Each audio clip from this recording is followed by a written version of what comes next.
Si vous avez déjà fait une vidéo, cette leçon n'est pas pour vous. Si vous pensez être un super youtubeur, cette vidéo n'est pas pour vous. En revanche, si vous avez la lucidité de penser que YouTube c'est de se faire sérieusement, surtout quand on débute, eh bien cette leçon 1 est pour vous. Voici les 5 articles de la loi YouTube. Article 1. Je suis prêt à faire n'importe quoi. Oui, bah voilà, alors je vous donne 5 vidéos pour faire n'importe quoi. Ah si, profitez-en, faites absolument tout ce qui vous passe par la tête, et vous occupez pas de la technique, vous pouvez faire des enregistrements tout pourris, pas de montage si vous voulez, vous allez pas faire de vignettes, voilà. L'essentiel, c'est que vous vous lanciez. Donc faites absolument tout ce qui vous passe par la tête, faites n'importe quoi. Seule petite restriction, vous essayez quand même de rester sur votre thématique, sur la niche que vous êtes choisi. Si vous passez d'une vidéo football à une vidéo sur la reine d'Angleterre, ça a quand même un petit peu rien à voir. Donc essayez quand même de rester sur une certaine ligne. Mais en tous les cas, offrez-vous cet énorme avantage de pouvoir faire un peu tout ce qui vous passe par la tête sans aucune pression pour les 5 premières vidéos. Vous pouvez faire un premier test, par exemple, en vous filmant en extérieur avec votre smartphone. Et non, mais même si vous n'avez pas de télescopique, vous gardez votre téléphone à la main, et puis allons-y, on se filme, c'est parti pour un premier essai. Vous pouvez aussi vous enregistrer en intérieur. Alors, vous ne compliquez pas la vie, vous prenez simplement votre webcam, ou encore une fois votre smartphone. L'idée, c'est de tenter quelque chose, encore une fois, de différent, peut-être debout. Vous voyez, si la stature debout vous convient, ou assis, comme là je suis. Et en tous les cas, ça vous permet, encore une fois, de prendre vos marques. Vous pouvez tenter une vidéo avec une durée longue. Alors, faites-vous un petit plan, peut-être avec quelques listes à puces de quelques points que vous allez traiter. Et puis, vous prenez pas la tête, vous mettez la feuille devant, vous lisez, vous suivez Faites quelque chose de très simple. Mais essayez une durée longue pour voir comment est-ce que vous vous sentez et comment est-ce que ça peut être accepté par éventuellement les premiers spectateurs qui viendront voir vos vidéos. Vous pouvez tenter des vidéos traditionnelles, mais de durée un petit peu plus courte. Essayez de faire un 2-3 minutes, par exemple. Là encore, vous préparez une petite liste à puces, et puis vous en débattez seul face à la caméra. Là aussi, vous allez voir comment est-ce que vous vous sentez le mieux. Si ou non, vous avez la tchatch, par exemple, pour tenir la longueur, ou si au contraire, il vous faut plutôt des contenus qui vont être un petit peu plus synthétiques. Vous pouvez tenter des shorts. Et là encore, on va être sur des durées nettement plus courtes. On est sur des moins de 60 secondes sur YouTube. Donc, vidéo verticale, short, allez-y, tentez. Là, encore une fois, vous allez voir comment est-ce que vous vous sentez vis-à-vis de ça. Et vous pouvez même tenter un live. Alors, vous allez me dire, ouais, mais ma première vidéo, j'aurai personne. Mais l'idée, c'est pas que vous ayez du monde. L'idée, c'est que vous vous entraîniez. Donc allez-y, faites un live, même si ça ne dure que 5 minutes, et même si vous avez personne dessus, vous aurez goûté cette sensation de mettre en place un live, vous aurez goûté comment est-ce que ça se fait, et vous aurez surtout démystifié le truc, et vous vous sentirez peut-être plus à l'aise quand vous aurez une petite centaine, par exemple, d'abonnés pour vous lancer, et puis pour faire un live. Et là, peut-être que vous aurez quand même 2, 3, 5, 10 personnes, peut-être, qui viendront à vous suivre sur votre chaîne. C'est ce que je vous souhaite. L'idée ici, c'est évidemment, vous l'avez compris, de faire descendre la pression. Je sais ce que c'est quand il s'agit de sortir une première vidéo sur sa chaîne. On a une pression maximum, on est enfermé dans un carcan, on ne sait pas exactement ce qu'on doit faire, mais on doit faire comme ci, oui, mais comme ça. Bon, lâchez toutes les règles, lâchez toutes ces choses-là. Faites votre première vidéo comme vous le sentez, parce que l'idée aussi derrière ça, c'est d'essayer de faire quelque chose dans lequel vous vous sentez bien. Un format dans lequel vous vous sentez bien. Donc tentez la chose en ouvrant au maximum les horizons, en ouvrant au maximum les œillères. Faites. Passez à l'action, c'est ce qui est le plus important pour vos 5 premières vidéos. Article 2. Je ne serai pas obsédé par le matos. On veut tous du super matos, ça c'est clair. Mais pour commencer, peut-être qu'il serait plus raisonnable de commencer avec, votre webcam ou d'ailleurs un smartphone, encore une fois. Les smartphones font de très très bonnes images si vous savez vous y prendre avec. Donc prenez votre smartphone et puis lancez-vous simplement avec ça. Parce que vous n'allez pas commencer à investir dans un matos avant même de savoir quel type de vidéo vous allez faire. Si vous faites des vidéos vlog en extérieur, vous n'allez pas du tout acheter le même matos que si vous faites des vidéos face cam, comme là je suis en train de faire avec vous, et en intérieur. Donc encore une fois, ce qui décide le matos, c'est pas vos envies de vous faire plaisir, c'est bel et bien ce que vous allez faire comme type de vidéo. Quand il s'agit de faire sa toute première vidéo, qu'on n'en a fait aucune sur sa chaîne, on se dit, il y a un boulot de fou, tous les trucs que j'ai à apprendre, je vais jamais y arriver. Bon, si vous allez y arriver comme tout le monde. Si tant est que vous fassiez les choses dans le bon ordre, et c'est ce que je vous souhaite de faire. La première chose sur laquelle vous devriez travailler avant de penser à tout le reste, c'est sur votre montage. Oui. Ce qui est important pour nos vidéos, c'est qu'elles aient un long temps de visualisation.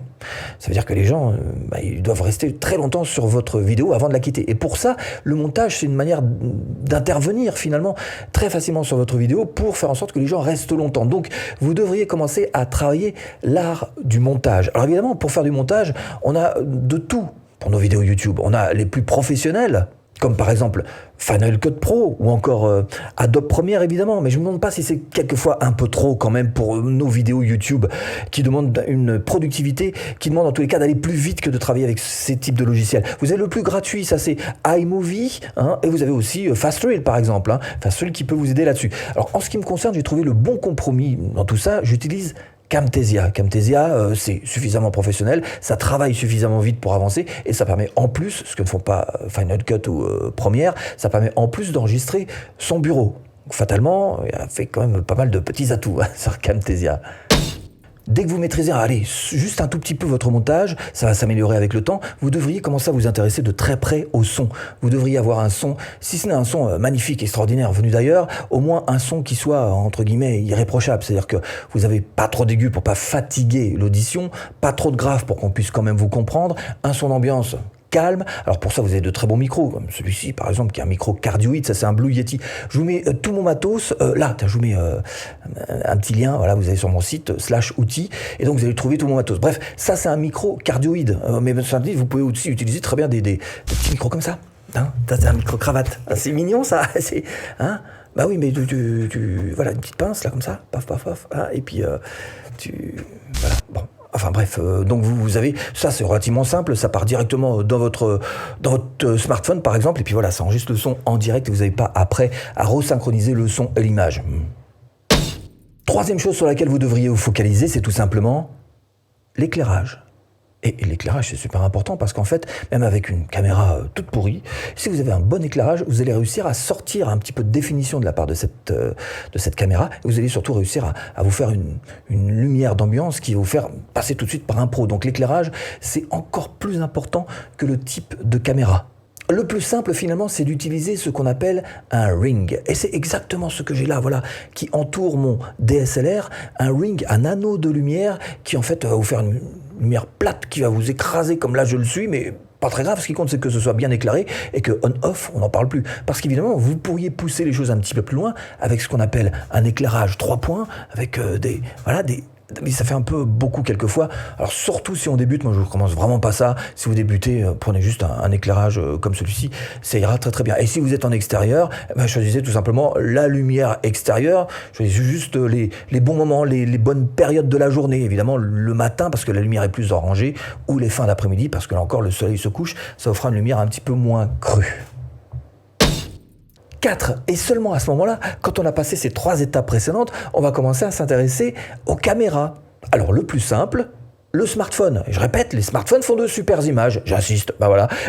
Sinon vous avez le plus pro évidemment, c'est de vous prendre un appareil photo, ce qu'on appelle DSLR, comme celui que vous êtes qui est en train de me filmer d'ailleurs, le Canon 80D. Mais un DSLR à moins de 1000 € en général, ça vous fait déjà de très très belles images. C'est ce qu'il y a de plus sympathique pour faire notamment des vidéos en intérieur. Mais cela dit, quoi qu'il en soit, n'oubliez pas que la caméra, je vous le répète, arrive en 4e position seulement quand il s'agit de s'acheter du matos.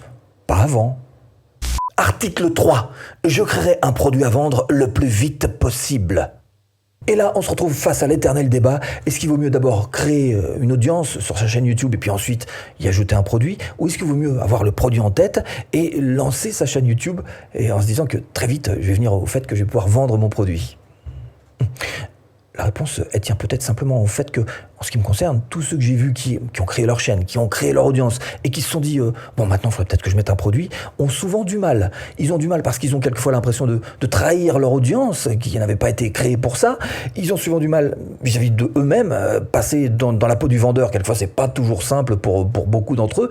Bref, peut-être que l'inverse est plus intéressant. C'est-à-dire que vous dire, voilà, je pars avec en tête tel produit que j'aimerais pouvoir créer et que j'aimerais pouvoir vendre sur ma chaîne YouTube. Donc allons-y, on va commencer à faire une chaîne, on va commencer à créer une audience et très vite, je vais pouvoir proposer ce produit que j'ai en tête. D'abord, vous allez pouvoir vous formater vous-même, vous auto-formater au fait que vous allez devoir passer, vous êtes déjà dans la peau du vendeur finalement, dès la toute première vidéo.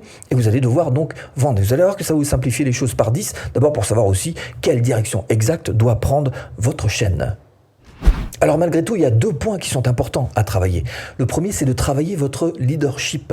Essayez de faire en sorte d'être un leader. Alors un leader, c'est quoi? En gros, c'est quelqu'un qui va défricher le chemin pour les autres. C'est-à-dire qu'il va être tourné vers la nouveauté, il va être le premier à s'y précipiter et à faire ce qu'il faut pour que les autres finalement le suivre. Un leader, c'est ça, c'est quelqu'un qui passe devant. Et autre chose qui est important aussi quand même, c'est qu'un leader, c'est quelqu'un auquel on s'identifie. Et c'est pour ça d'ailleurs que vous voyez autant de petits jeunes bling-bling faire du marketing bling-bling, parce que y en a plein qui sont derrière les yeux écarquillés, qui disent moi j'aimerais bien réussir comme lui, parce que regarde, t'as vu les montres qu'il a, t'as vu la voiture qu'il a, t'as vu la maison qu'il a. Bon, ok, ça se comprend. Et là, il y a un phénomène d'identification. À vous de voir quel type d'identification vous avez envie de choisir pour vous, pour votre chaîne. Et puis autre chose qui me paraît important, c'est de chercher à devenir populaire. Alors quand je dis chercher à devenir populaire, ça ne veut pas dire chercher à devenir populaire pour satisfaire son ego. Ça ne veut pas dire ça, ça veut dire juste chercher à devenir populaire pour pouvoir vous créer votre bande. Ou dit autrement, votre communauté. Et ça, ce sera important si vous cherchez à vendre des produits que d'avoir une véritable communauté qui est prête à vous suivre. Article 4. J'analyserai mes résultats. Ah bah oui, il vous faut absolument apprendre ce menu données analytiques. Alors vous allez dans votre YouTube Creator Studio, sur la gauche vous avez données analytiques, vous cliquez là-dessus et puis vous regardez un petit peu tous ces chiffres, ils sont super importants. Ces chiffres, c'est votre présent et c'est votre avenir. Alors pourquoi l'avenir? Parce qu'en fait ça va vous montrer quels sont les endroits où vous avez eu des médailles d'or. Et ce sont autant d'endroits, autant de vidéos, autant de thèmes de vidéos sur lesquels vous allez pouvoir travailler. Et puis c'est votre avenir aussi parce qu'encore une fois, ça vous montre votre chemin. Évidemment, si vous avez un thème de vidéo en particulier qui sort, qui commence à être fort, vous allez vous dire que ce serait bien de continuer là-dessus. Regardez aussi vos playlists. Les playlists, ce sont des groupes. Alors, rangez les choses proprement. Vous faites 5 à 10 vidéos par playlist, par thème de playlist.